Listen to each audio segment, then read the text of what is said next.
Class 11 English semester 2 আজকের এই video ক্লাসটিতে আমি তোমাদের দেখাবো ইংলিশ গ্রামার। দেখো আমি লিখে দিয়েছি বোর্ডটিতে কি শিখাবো দেখো। ক্লজ দিয়ে জয়েনিং করার নিয়ম। আজকের এই ভিডিও ক্লাসটিতে সম্পূর্ণ নিয়ম দিয়ে ক্লজ দিয়ে জয়েনিং কিভাবে করতে হয় আমি তোমাদের কিন্তু বোঝাবো। ঠিক আছে, তোমরা কিন্তু সবাই জানো যে ক্লাস 11 ইংলিশ সেমিস্টার 2 এর জন্য একটি ক্লজ দিয়ে জয়েনিং পরীক্ষা থাকবেই, এবং ওটা তোমরা যদি ওটা উত্তর সঠিকভাবে করতে চাও তো কিভাবে উত্তরটা করবে দেখো আমি নিয়ম দিয়ে দিয়েছি। দেখো, ক্লজ দিয়ে জয়েনিং করার নিয়ম, এটা করতে গেলে প্রথমে তোমাদের মনে রাখতে হবে ক্লজ দিয়ে জয়েনিং কয়টি ভাবে করা যায় বা কয়টি ভাগে করা যায়। ওকে, দেখো আমি লিখে দিয়েছি ক্লজ দিয়ে জয়েনিং সাধারণত তিনটি ক্লজ দিয়ে করা যায়, তিনটি ভাবে করা যায়, তিনটি পদ্ধতিতে করা যায়। সেই তিনটি পদ্ধতিতে কি কি আগে ভালোভাবে বুঝে নাও বিষয়টা। ওকে, দেখো প্রথম পদ্ধতি রিলেটিভ বা অ্যাডজেক্টিভ ক্লজ দিয়ে জয়েনিং, অর্থাৎ রিলেটিভ বা অ্যাডজেক্টিভ ক্লজ দিয়ে জয়েনিং করা যায়। এখন প্রশ্ন হচ্ছে যাকেই বলা হয় রিলেটিভ তাকেই কি অ্যাডজেক্টিভ ক্লজ বলা হয়? হ্যাঁ, যেটাই রিলেটিভ ক্লজ সেটাই হচ্ছে অ্যাডজেক্টিভ ক্লজ। ওই জন্য আমি লিখে দিয়েছি রিলেটিভ ক্লজ বা অ্যাডজেক্টিভ ক্লজ দিয়ে জয়েনিং। এটা কিন্তু ক্লাস 11 ইংলিশ সেমিস্টার 2 এর জন্য ইংলিশ গ্রামার। ওকে, তারপর দেখো 2 নাম্বার আমি লিখে দিয়েছি অ্যাডভার্বিয়াল ক্লজ দিয়ে জয়েনিং। ঠিক আছে, এবং 3 নাম্বার দেখো নাউন ক্লজ দিয়ে জয়েনিং। ঠিক আছে, তাহলে মূল কথা হলো ক্লাস 11 ইংলিশ সেমিস্টার 2 এর জন্য ক্লজ দিয়ে জয়েনিং প্রধানত তিনটি ভাবে ভাগ করা যায়, তিনটি ভাবে করা যায়। একটা আছে রিলেটিভ বা অ্যাডজেক্টিভ ক্লজ দিয়ে জয়েনিং, অ্যাডভার্বিয়াল ক্লজ দিয়ে জয়েনিং এবং নাউন ক্লজ দিয়ে জয়েনিং। আজকের এই ভিডিও ক্লাসটিতে একদম সম্পূর্ণ নিয়ম দিয়ে আমি তোমাদের এই রিলেটিভ ক্লজ দিয়ে জয়েনিং এবং অ্যাডভার্বিয়াল ক্লজ দিয়ে জয়েনিং তোমাদের ইংলিশ টেক্সচুয়াল অর্থাৎ টেক্সট বই থেকে উদাহরণ দিয়ে আমি তোমাদের বোঝাবো। এবার চলে আসো প্রথম নিয়মটি, দেখো আমি লিখে দিয়েছি রিলেটিভ বা অ্যাডজেক্টিভ ক্লজ দিয়ে জয়েনিং। মনে রাখবে এই রিলেটিভ বা অ্যাডজেক্টিভ ক্লজ দিয়ে জয়েনিং এর দুইটি নিয়ম আছে। একটি নিয়মের নাম হচ্ছে হু এবং দ্বিতীয় নিয়মটির নাম হচ্ছে হুইচ। দেখো আমি বোর্ডে লিখে দিয়েছি নিয়ম 1 যেটা হচ্ছে হু। ওকে, এখানে তোমরা কি করে বুঝতে পারবে যে এটা হু দিয়ে উত্তর হবে? দেখো একটা উদাহরণ দিয়েছি, Mother Teresa was a lecturer. ঠিক আছে, full stop, he won the Nobel prize. Okay, এবার দেখো আমি ব্র্যাকেটে জয়েন উইথ অ্যাডজেক্টিভ ক্লজ, মানে জয়েন উইথ অ্যাডজেক্টিভ ক্লজ মানে এটা অ্যাডজেক্টিভ ক্লজ দিয়ে জয়েন করো বা জয়েনিং করো। পরীক্ষা এভাবে থাকতে পারে জয়েন উইথ রিলেটিভ ক্লজ, এটা রিলেটিভ ক্লজ দিয়ে জয়েনিং করো। একই ব্যাপার, যখন দেখবে তোমরা পরীক্ষায় অ্যাডজেক্টিভ ক্লজ দিয়ে বা রিলেটিভ ক্লজ দিয়ে জয়েনিং এসেছে, তাহলে তোমরা লক্ষ্য করবে এইখানে দেখবে অবশ্যই প্রথমটাতে দেখবে এই মানে প্রথম বাক্যটি যেখানে শেষ হয়েছে তারপরে দ্বিতীয় বাক্যটির সাবজেক্টটি হি বা সি থাকবে, হি বা সি থাকবে, মনে রাখবে। তাহলে আমরা উত্তরটি কিভাবে করব? ওই হি বা সিটার জায়গায় আমরা এই হুটা লিখে দিব। তাহলে আমরা প্রথম বাক্যটাই লিখবো। ওকে, দেখো মাদার, মাদারতে মাদার, টেরিজাতে টেরিজা, যা আছে প্রথম বাক্য যেমন থাকবে ওরমই কিন্তু লিখতে হবে। ঠিক আছে, দেখো দেখো মাদারতে মাদার, টেরিজাতে টেরিজা, ওয়াজতে ওয়াজ, এতে এ, লেকচারারতে লেকচারার। পরীক্ষায় তোমাদের প্রথম বাক্যটি যেটা থাকবে হুবহুব ওইটাই লিখে দিবে। তারপরে দ্বিতীয় বাক্যে দেখো হি। আমি কি বলেছি, এখানে পরীক্ষায় যে কোনো মাস্টার কোশ্চেন সেট করুক না কেন রিলেটিভ বা এক্সেটিভ ক্লজ দিয়ে জয়েনিং আসলে এই নিয়ম একের মধ্যে যদি রিলেটিভ আর এক্সেটিভ ক্লজ দিয়ে জয়েনিং দেয় তাহলে দ্বিতীয় বাক্যে অবশ্যই সেখানে হি বা সি থাকবে। আর তোমরা উত্তরটি কি করবে, ওই হি বা সি কে তুলে দিয়ে হু করে দিবে। এখানে হু, এই হি বা সিটা তুলে দিয়ে হু করে দিতে হবে। ওকে, তাহলে হুটা আমি কোথা থেকে নিয়ে আসলাম, এই হিটা তুলে দিলাম। তারপরে যা আছে তাই। হি এর পর কি ছিল, ওন, ওন তে ওন, দা তে দা, এখানে কি ছিল নোবেল তে নোবেল, প্রাইস তে প্রাইস। দেখো ঠিক আছে। আচ্ছা আমি আমি আমি একটা উদাহরণ তোমাদের দিচ্ছি। আমি বললাম যে Ram is a doctor, full stop, he treats the patient well. এটা আমি বললাম জয়েন উইথ রিলেটিভ ক্লজ বা জয়েন উইথ অ্যাডজেক্টিভ ক্লজ। তাহলে আমি কি বললাম, রাম ইজ এ ডক্টর, তাহলে ওইটা প্রথম উত্তর ওইটা বসাবে, রাম তে রাম, ইজ তে ইজ, এ তে এ, ডক্টর তে ডক্টর।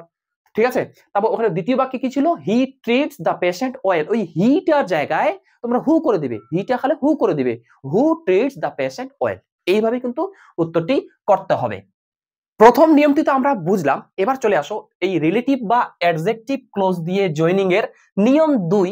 এই নিয়ম দুটির নাম হচ্ছে হুইচ ও হুইচ।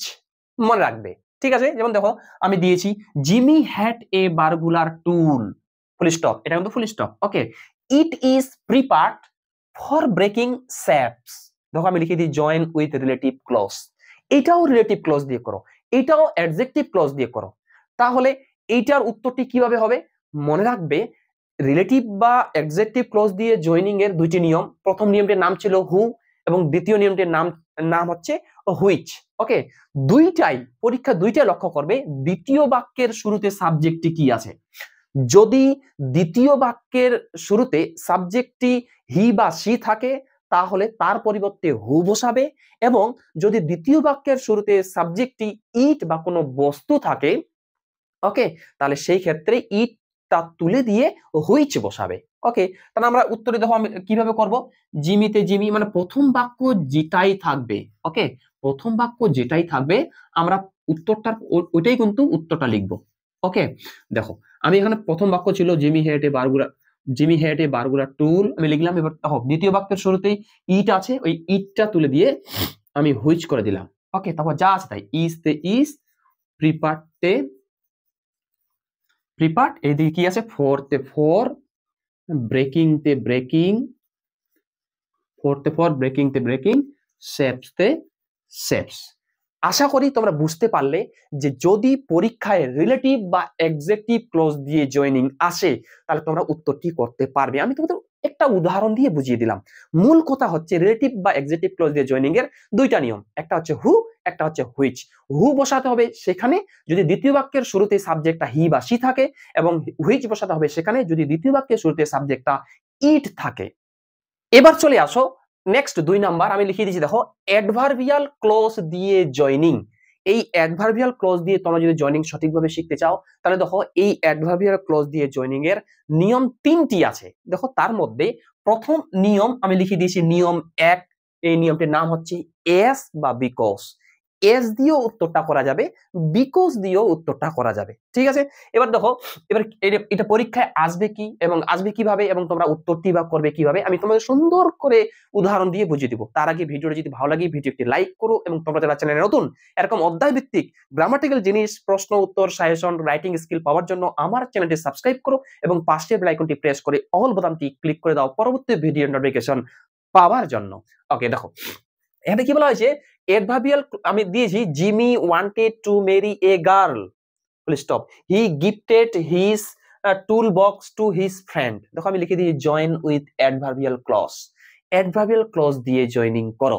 ওকে, দেখো এইবার এখানে দেখবে এস বা বিকজ এই নিয়মটি কখন হবে, দেখো এই যে প্রথম বাক্যটি যে দেখতে পাচ্ছ এই প্রথম বাক্যটি হবে কিন্তু কারণ বাক্য, কারণ বুঝাবে, কারণ কারণ বাক্য বুঝাবে, এবং দ্বিতীয় বাক্যটি যেটা আছে এই দ্বিতীয় বাক্যটি বুঝাবে কিন্তু ফলাফল। আমি লিখে দিচ্ছি দ্বিতীয় বাক্যটি বুঝাবে ফলাফল বাক্য। তাহলে আমরা বুঝলাম যে পরীক্ষায় আমাদের যে অ্যাডভার্বিয়াল ক্লজ দিয়ে জয়েনিংটি আসবে সেটা হচ্ছে প্রথম বাক্যটি হচ্ছে কারণ বাক্য থাকবে এবং দ্বিতীয় বাক্যটি ফলাফল বাক্য দেওয়া থাকবে, তবেই কিন্তু এই নিয়মটা দিয়ে আমরা উত্তরটি করতে পারবো, অর্থাৎ এই অ্যাডভার্বিয়াল ক্লজ দিয়ে আমরা জয়েনিংটি করতে পারবো। ওকে, আচ্ছা এবার দেখি একটু মানেটা কি। Jimmy wanted to marry a girl, Jimmy একটা মেয়েকে বিয়ে করতে চেয়েছিল। He gifted his tool box to his friend, সে তার বন্ধুকে তার টুল বাক্সটি গিফট উপহার করে দিয়েছিল। তো বিয়ে করতে চেয়েছিল এটা কারণ, সেই কারণে সে তার টুল বাক্সটা কিন্তু উপহার দিয়ে দিয়েছিল, তাই না? এটা হচ্ছে ফলাফল। তাহলে আমরা এর উত্তরটি কিন্তু দুই ভাবে আমরা উত্তরটি করতে পারবো। আমরা আগে প্রথমে দেখি এস দিয়ে উত্তরটি কিভাবে আমরা করতে পারবো, ঠিক আছে? তারপরে দেখবো বিকজ দিয়ে উত্তরটা কিভাবে করব। দেখো আমি প্রথমে এস দিয়ে উত্তরটা কিভাবে করতে হবে। দেখো যদি এস দিয়ে উত্তরটা করতে চাও তাহলে প্রথমেই এসটা বসাবে, এসটা বসাবে, বসানোর পর কারণ বাক্যটা লিখবে। পরীক্ষা প্রশ্নে তোমাদের যেটি কারণ বাক্য দেওয়া থাকবে সেই কারণ বাক্যটি লিখবে। আর আমি বলেছি কারণ বাক্যটি প্রথমে দেওয়া থাকবে, তাহলে আমরা প্রথমেই কারণ বাক্যটি লিখবো। ওকে, প্রথমে কারণ বাক্যটি আমরা লিখবো। দেখো তাহলে কারণ বাক্য Jimmy wanted to marry a girl. দেখো এটা এটা প্রথম বাক্য ছিল না, তো প্রথমে এস দিয়ে দিছি, তারপর প্রথম বাক্য লিখলাম, লেখার পর একটা কমা দিবে। ওকে, এই কমা দিয়ে তারপরে দ্বিতীয় বাক্যটা হুবহু বসাই দিবে, দ্বিতীয় বাক্যে যেটাই থাকবে সেটাই কিন্তু বসাই দিবে। দ্বিতীয় বাক্য কি আছে? হি gifted his toolbox two his friend. দেখতে পেয়েছো, আমরা কিন্তু এই উত্তরটা অ্যাডভার্বিয়াল ক্লজ দিয়ে করলাম, কিন্তু এটা এস দিয়ে করলাম। এটা কিন্তু আমার মনে হয় খুব সহজ। এখন তোমরা যদি কেউ মনে করো যে স্যার আমি এস দিয়ে করব না, আমি বিকজ দিয়ে করব, তবুও কিন্তু এইটা উত্তর বিকজ দিয়ে হবে। কিভাবে বিকজ দিয়ে উত্তরটা হবে দেখবে? দেখো, বিকজ দিয়ে যদি তোমরা উত্তরটা করতে চাও, তাহলে তোমরা উত্তরটি কিভাবে করবে? আগে ফলাফল বাক্যটি লিখবে। ওকে, ফলাফল বাক্যটি কি ছিল? দেখো, হি গিফটেড ছিল না? তো এখানে ফলাফল বাক্যটা আগে বসাই দাও। তো হি পড়ছে প্রথমে, হি তো প্রথমে বসাতে হয় না, কারণ প্রোনাউন। এই হিটা কাকে বোঝাচ্ছে? নাউনটা লিখে দিবে, জিমি। তাহলে হি এর জায়গায় শুধু নাউনটা লিখে দিবে। তাহলে এখানে আমি হি না লিখে দিলাম হিটার পরিবর্তে জিমি। তারপর কি ছিল? Gifted his, tool box, to his, friend. দেখো, আমি কিন্তু প্রথমে ফলাফল বাক্যটি লিখে দিলাম। দেখো, Jimmy gifted his tool box to his friend লিখে দিলাম। লিখে দেওয়ার পর তারপরে বিকজ কথাটা তারপর বসাবে। ওকে, বিকজ কথাটা বসাবে। বিকজ কথাটা বসানোর পর তারপর কারণ বাক্যটা দিবে। কারণ বাক্য কি ছিল? Jimmy wanted to marry a girl, এটা কারণ বাক্য ছিল। কিন্তু আমরা জিমি তো লিখিয়ে দিয়েছি, নাউনটা তো লিখিয়ে দিয়েছি, তাহলে এই জিমির পরিবর্তে আমরা হি বসাই দেবো। হি বা জিমি ওটা লিখলেও হয়ে যাবে, ওটা লিখলেও যদি দাও তবুও হবে। He wanted to marry a girl. Okay, দেখো খুব সহজভাবে আমরা বুঝে নিলাম অ্যাডভার্বিয়াল ক্লজ দিয়ে জয়েনিং করার যে 3টি নিয়ম, তার মধ্যে নিয়ম 1টি আমরা কিন্তু বুঝে নিলাম।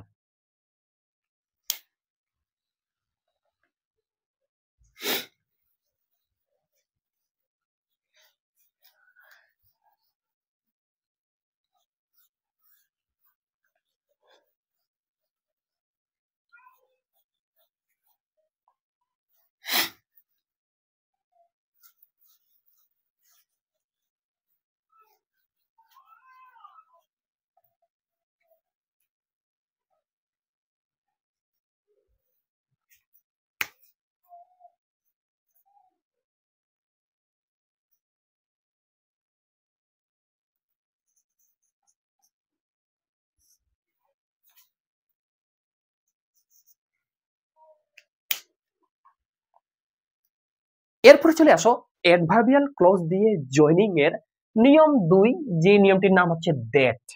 দেখতে পাচ্ছ, এটা আমি তোমাদের এরপরে ভিডিও ক্লাসটিতে শেখাবো। ঠিক আছে, ভিডিওটি ভালো লাগলে ভিডিওটি অবশ্যই কিন্তু লাইক করবে, কারণ তোমরা কেউ আমার ভিডিওটি লাইক করছো না, কেউ কমেন্ট করছো না। বেশি বেশি করে কমেন্ট করো, বেশি বেশি করে ভিডিওটি শেয়ার করো, বেশি বেশি করে ভিডিওটি লাইক করো, এবং লাইক করে আমাকে জানাও স্যার, কমেন্ট লিখে জানাও স্যার আপনি এর পরের ধাপগুলি আমাদের বুঝিয়ে দিন, স্যার আমাদের পরের ধাপগুলি বুঝিয়ে দিন। এইভাবে যদি ভিডিওটি তোমরা বেশি বেশি করে কমেন্ট করো, তাহলে আমি তোমাদের অ্যাডভার্বিয়াল ক্লজ দিয়ে জয়েনিং এর নিয়ম 2 এবং নিয়ম 3 এবং আরেকটি ক্লোজ দিয়ে জয়েনিং নিয়ে আছে, যেটা হচ্ছে নাউন ক্লোজ দিয়ে জয়েনিং। ওই নাউন ক্লোজ দিয়ে জয়েনিং ওর 2টা নিয়ম আছে এবং এর 2টা নিয়ম, এই মোট হচ্ছে 4টা নিয়ম আমি তোমাদের এরপরে ভিডিও ক্লাসটিতে আমি তোমাদের দেখাই দেবো। তোমরা যদি কেউ কমেন্ট করো এবং বেশি বেশি করে ভিডিওটি লাইক করো এবং শেয়ার করো। Thanks for watching. দেখা হচ্ছে এরপরের ভিডিও ক্লাসটিতে।